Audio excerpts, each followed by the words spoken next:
Good morning from Bangkok. Today we're taking a day trip to Ayutthaya. It's one of the easiest escapes from the city and one of the most rewarding too. The day begins quietly here at Amazon Cafe with coffee, calm light, and no rush. Honestly, that feels like the perfect way to start a trip like this. A small pause before the road, before the temples, before the old city. We leave the cafe, walk to the car, and let the day begin. From Bangkok, Ayutthaya is about 80 kilometers away. By car, the trip usually takes around 1.5 to 2 hours, so it's close enough for a simple day trip, without losing the feeling of going somewhere special. That first moment always feels good. A hand on the steering wheel, the city behind you, and a full day ahead. Bangkok is still all around us at first. Busy roads, traffic, flyovers, and the familiar pace of the capital.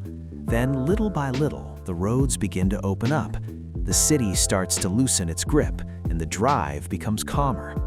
That's one of the nicest things about leaving Bangkok by road. It doesn't take very long for the atmosphere to change. Ayutthaya is one of the most historic cities in Thailand. For more than 400 years, it was the capital of the Kingdom of Siam. It was once a royal city of temples, monasteries, and palaces. So even the drive there feels part of the story. We're not only leaving Bangkok, we're heading toward one of Thailand's most important historic places.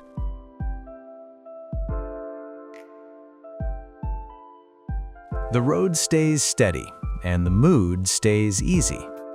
Sometimes that's all a good travel day needs. An easy drive, open views, and something worth looking forward to. Window scenes pass by quietly. Highways, signs, soft light, and the rhythm of the road. Nothing dramatic, just that calm in-between feeling that makes a journey enjoyable. The farther we go, the more the day begins to slow down. The city feels further away now, and Ayutthaya starts to feel closer, not just in distance, but in mood.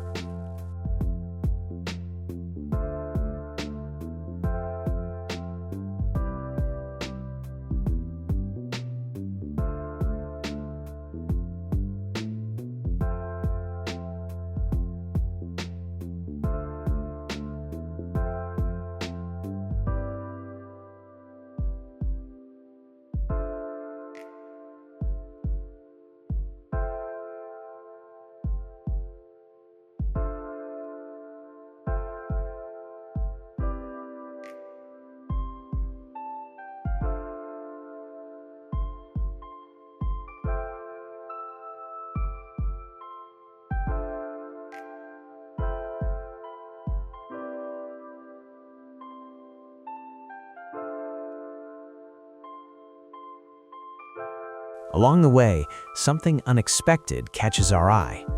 Elephants by the road. That's not the kind of sight you just keep driving past. So we stop at Ayutthaya Elephant Palace and Royal Kraal.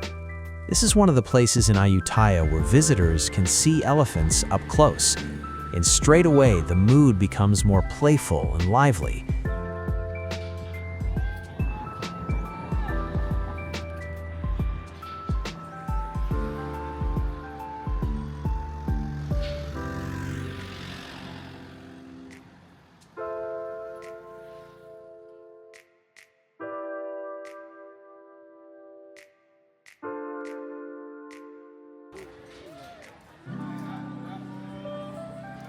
People are smiling, taking photos, and enjoying the moment. Some of the elephants seem very comfortable in front of the camera.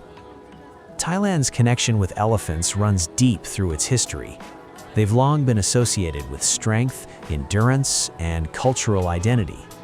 Seeing them this close always changes the feeling of a trip. Before we walk over, we pick up some food for them. And the moment the food appears, we definitely have their attention.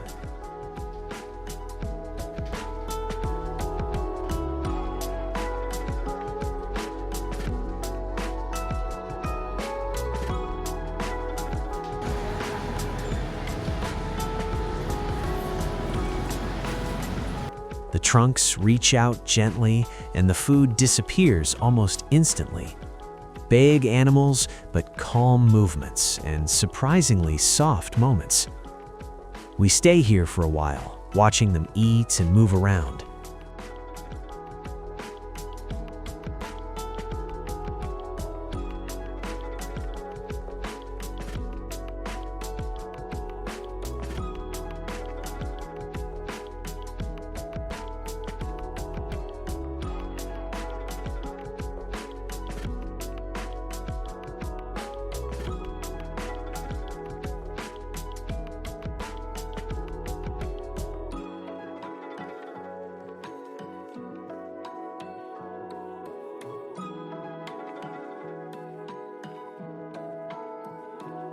It's a simple stop, but one that gives the day a lot of character.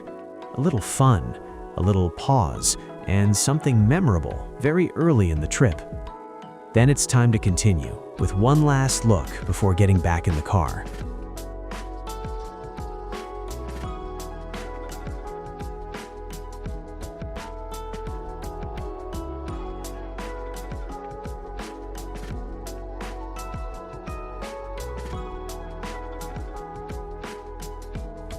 From here, the road takes us deeper into Ayutthaya, and now the city begins to show more of its historic character.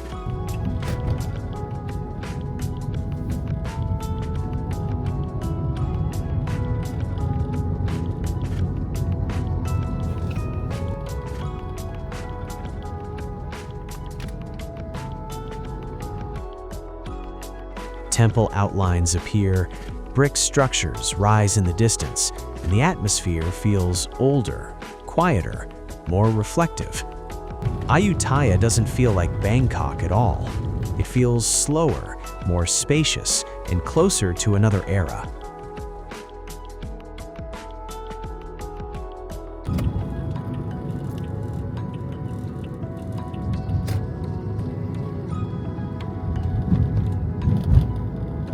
Soon we arrive at Wat Yai Chai Mong Kon. This is one of the most famous temples in Ayutthaya, and one of the most recognizable too. It was built during the Ayutthaya period, and its name means the Monastery of Auspicious Victory. The temple is closely tied to the royal and religious history of the old capital, and the moment you step inside, you can feel that sense of history. The grounds are open and peaceful, with old brick structures rising into the sky. One of the first things that stands out is the great central chedi. It towers above the complex and gives the temple its strong silhouette.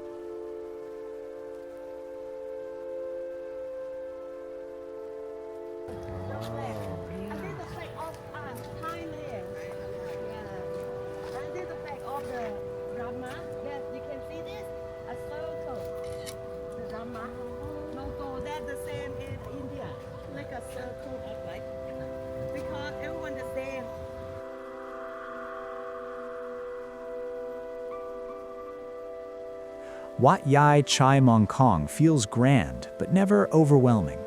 There's a calmness here that makes you slow down naturally. At first, your eyes go to the larger structures, then little details start to take over. The texture of old brick, the symmetry of the Buddhist statues, the way the temple paths open through the grounds. This is not only a historic site, it still feels alive as a place of devotion and memory. That's part of what makes walking here feel so special.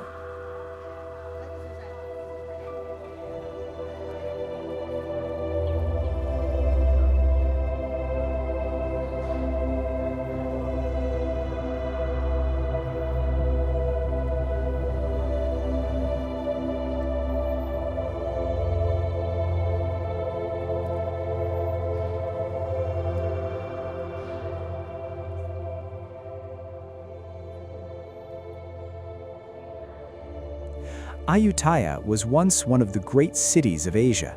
Foreign traders, monks, and diplomats once moved through this capital. Today, what remains is quieter, but no less powerful. Walking through Wat Yai Chai Mong Kon, you can really feel that contrast. The temple is peaceful in the present, but deeply connected to a much larger past. And somehow that makes the atmosphere even stronger. There's no need to rush through a place like this. The more slowly you walk, the more it reveals itself.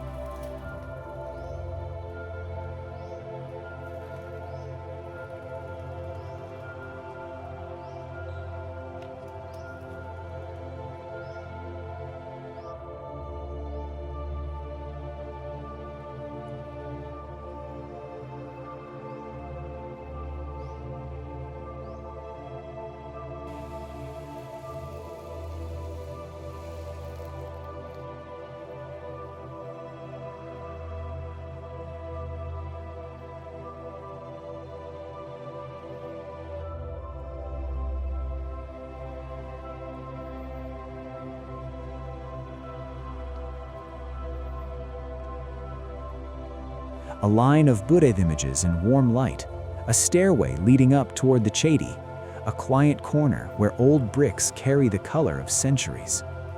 This is what makes Ayutthaya so easy to connect with. The history is immense, but the experience feels personal.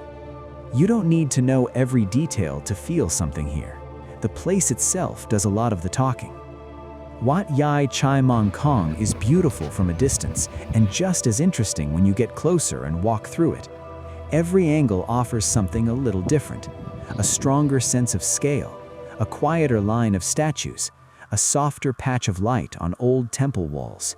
It feels sacred but also welcoming. That balance is part of what makes the temple so memorable. And the longer we stay, the more the whole place settles in. What first feels impressive starts to feel peaceful too. That shift may be one of the best things about being here. From coffee in Bangkok to temple grounds in the old capital, the day has unfolded slowly but with so much to take in. And that's exactly what makes Ayutthaya such a good day trip. It's easy to reach, but rich in history and atmosphere.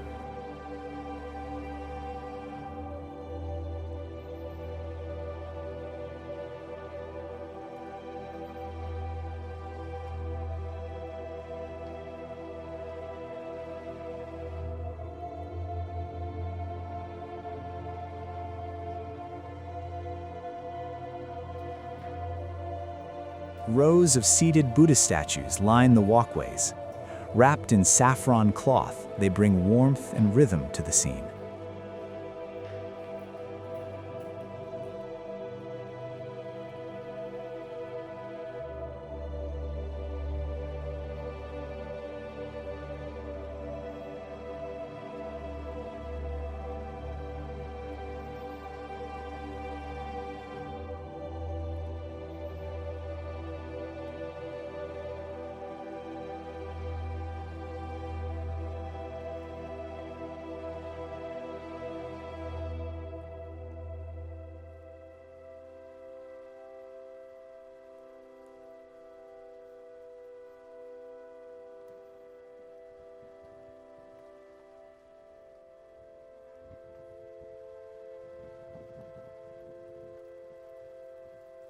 We take a final walk through the grounds, holding on to the quiet a little longer. One last look at the statues, the brickwork, and the central Chedi.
and eventually, it's time to head back.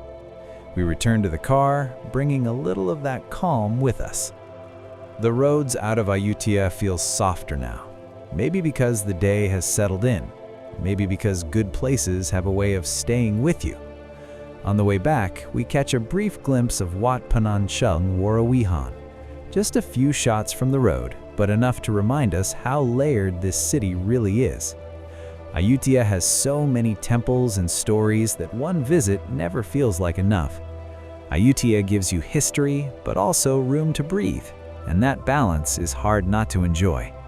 Even after the drive back, a little of its quiet still remains. That may be the best souvenir from the day. Not something you carry in your hands, but something you carry in the mood the place leaves behind. Thanks for coming along with us on this Ayutthaya trip. If you enjoyed the journey, please like the video and subscribe for more. See you in the next journey.